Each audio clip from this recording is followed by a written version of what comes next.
Hello বন্ধুরা, welcome my channel Bengal foodie. আজকে তোমাদের কাছে ব্লগ নিয়ে চলে আসলাম দার্জিলিংয়ে কেভেন্ডাসে। কেভেন্ডাস অনেক নতুন একটা রেস্টুরেন্ট, যেখানে ব্রেকফাস্টের জন্য ফেমাস।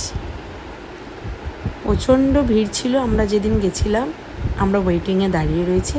এটা হলো কেভেন্ডাসের নিচের পোর্শন, যেখানে বিস্কিট, কুকিজ, কেক, আইসক্রিম পাওয়া যায়। কেভেন্ডাসের দুটো ভাগ আছে, ডান দিকটা ওপেন নয়, ঘেরা, আর বাঁ দিকটা হলো ওপেন। আমরা ওপেনে যে দিকটা আছে সেদিকটা চলে এসলাম।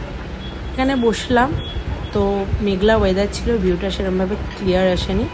কেভেন্ডাসের মেনুটা আমি তোমাদের সঙ্গে শেয়ার করলাম, তোমরা দেখে নিও। এখানে রিজনেবল রেঞ্জে খাওয়া দাওয়া কোয়ালিটি ভালোই। এখানে প্লেটারগুলো খুবই ভালো, একটা নিলে দুজন আরামসে খেয়ে নেবে।